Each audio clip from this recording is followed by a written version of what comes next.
I don't know. I still can't say if the fight gonna happen. I don't know. It's news to everybody. Are we gonna be optimistic? We gonna see what happens. I don't really think that sort of speak that they scared, but they definitely worry. You understand? And definitely know the obstacle that they're up against. And definitely want to go another route until you ain't got no other reason but to fight the man. Because why else wouldn't you go for pound if you're trying to be pound for pound? Wouldn't you be lucky that the man was pound for pound in your division so you could knock him off and you can claim to be pound for pound? But ain't nobody wanted to do that. So obviously you understand there's some fear there. It's some fear there. It's definitely respect, if nothing else. And the man said, Bud ducking. Ducking? Man, we don't know nothing about no ducks. We eagles, man. Eagles, man. Come on. That man said, like he said, Bud duck. What? What? Man, I'm going to get him. I'm going to get him. It don't matter if he's 10 feet tall. If you said I can't beat him, I want him. That's our style. That's our style. Southpaw Killer. Porter ain't saying nothing on this podcast at all. Really? They probably told him to be quiet. Why? Why he ain't gonna say nothing about his own business? If the WB order say something, I don't know. That sound kind of fishy. Postman, you heard him. We don't want no excuses. Not one. Not one excuse. You can't. That was Team Crawford, Bernie the Boxer to be more specific, giving his take on the WBO ordering the fight between Crawford and Shawn Porter. As you all heard, Team Bud and Bernie, he stated that Shawn Porter definitely want to go another route. But because the WBO have now ordered the fight, Shawn Porter is now forced to fight Crawford. So don't make any excuses. Nevertheless, there's been a lot of mixed feelings ever since Shawn Porter posted and deleted a tweet reacting to the news of the WBO ordering the fight. Clearly, Shawn Porter don't understand. Once you post something on the net, even if you delete it, it's almost like it's still there since we in the digital era. Now, the way I took Shawn posting and deleting his tweet is that maybe he thought to himself he want to get all of the attraction when it comes to his reaction. He might want to save all of that for gains for his own podcast. Or maybe Shawn is getting cold feet. We truly won't know till Shawn Porter goes on his podcast and makes it clear that he's going to fight Terence Crawford next, just like Terence Crawford made it clear he wants Shawn Porter next. No but what if about it. Now, I noticed on my 2 previous videos on this subject, a lot of people flooded my comment section with Shawn Porter have been calling out Terence Crawford for years. If anybody is being forced to fight, then it's Terence Crawford, because he's been avoiding the fight for years.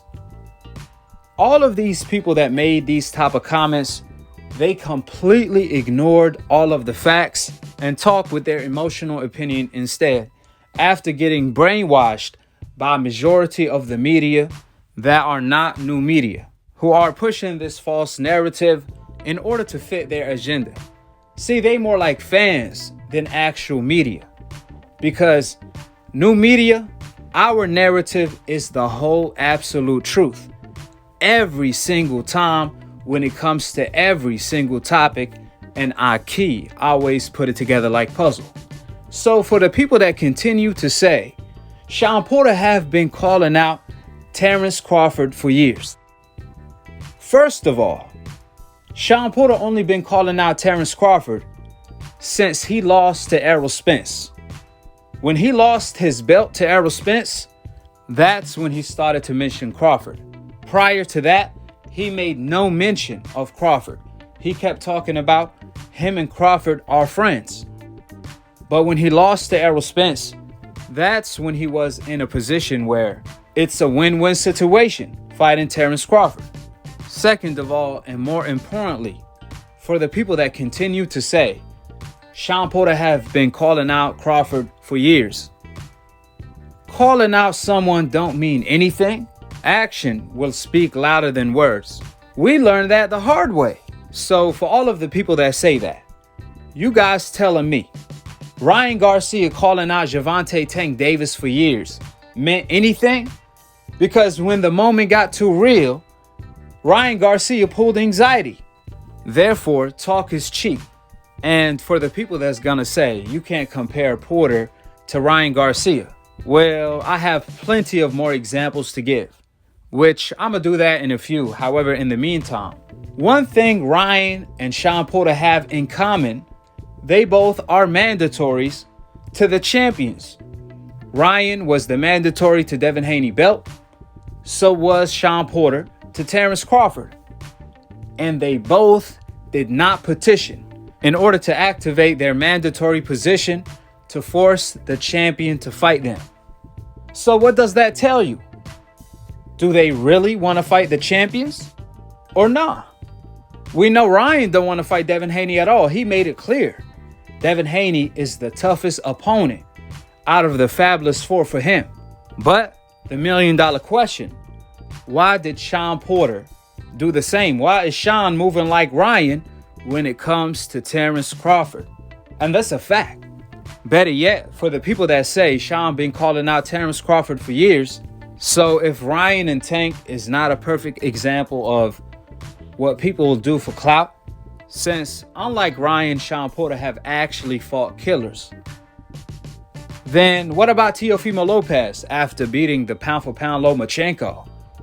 Didn't he call out Devin Haney and wanted his head next? He lied about sending Devin Haney a contract. He lied about everything and anything in order to avoid the Devin Haney fight. So what happened to that call out? What happened to Charlo calling out David Benavidez and claiming that he's going to break his neck? We all know what time it is.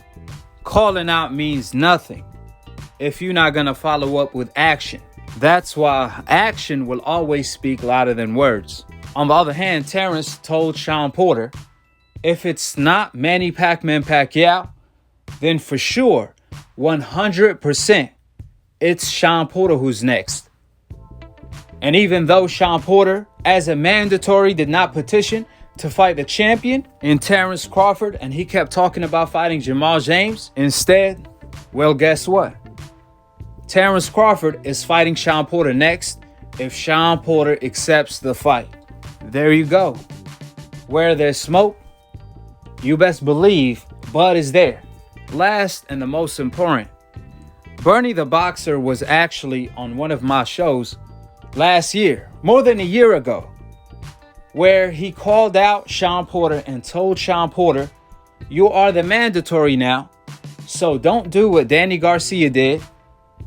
Activate your mandatory. If you truly want to fight, then activate your mandatory. That way you can force the fight. You don't have to beg for the fight. You don't have to ask for the fight. You can force the fight. But guess what? Shawn Porter haven't activated his mandatory to this day in order to fight Terence Crawford. So what does that tell you, ladies and gents? Instead, Shawn Porter recently said, y'all don't even know if activating your mandatory is a real thing or not. What if it's not a real thing? Y'all don't know anything about boxing. That's just the popular thing to say on the net. Hello? Is anybody home? How are you Terence Crawford detractors are going to explain this?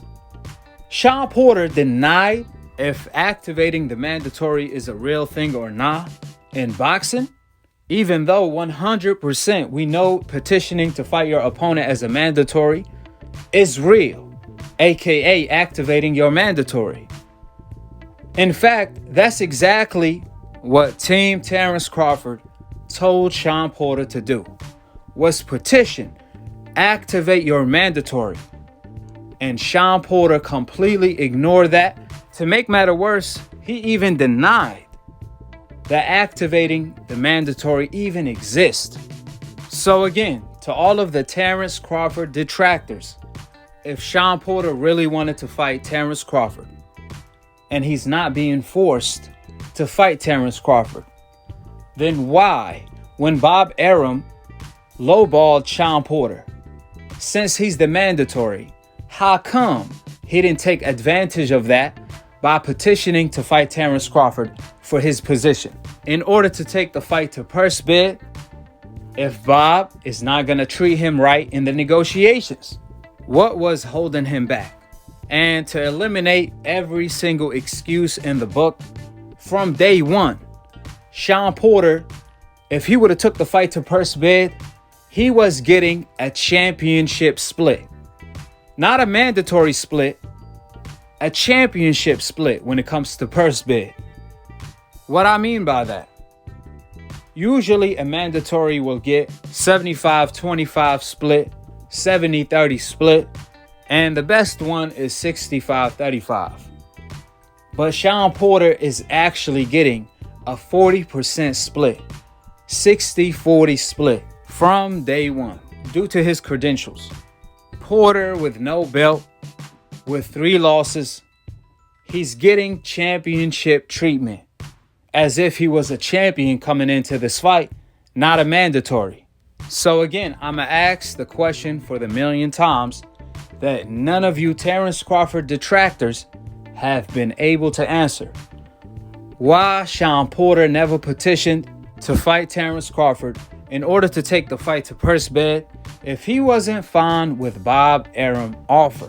This would have been Shawn Porter's biggest payday to this day.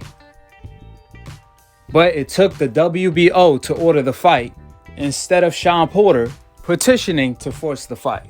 Due to that is exactly why Terence Crawford told ESPN that Shawn Porter is being forced to fight him. Furthermore, there's no secret. On multiple occasions, Shawn Porter made it publicly known that he's interested in fighting Jamal James, the WBO regular champion.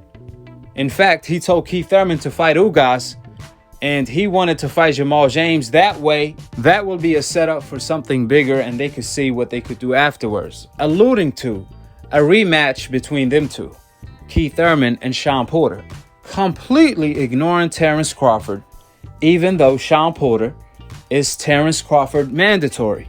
So now that the WBO have ordered the fight, Shawn Porter can no longer call out Terence Crawford, then go around the block where Terence Crawford hangs. He can't just walk through another route and expect nobody to see him, since Shawn Porter done backed himself to a corner where everyone could see him. So we shall see what Shawn Porter decides to do. I think now he's in a position where he has to take the fight. There's no other choice. But I have been wrong in the past about Ryan, Teo, and Charlo. So drop your thoughts in the comment section below. Subscribe below and click on the notification bell to be continued on the next episode of Akhi, Akhi TV. Peace, and I'm on to the next one. Hey, Nate John says, you know how Porter coming? The doghouse is coming to Bud. Hey, Shawn Porter, he tried to box Ugas. What the hell you think he gonna do with a Bud Crawford? He tried to box Ugas. Why the hell would he box Ugas? Was Ugas a puncher? No. Who Ugas knocking out? Not a soul. Not a soul. Shit. That's, boy. If you sadly mistaken, fella, he gonna try to come like that till Bud hit him with that power, and he gonna be trying to box. Then he gonna realize what it is, which he know. Shawn Porter tough. You know what tough mean, right? You know what tough mean, right? He tough. I put him in the tough category. He tough. We gonna beat his ass. That's all it is. And once we wake him up with that power, man, ooh.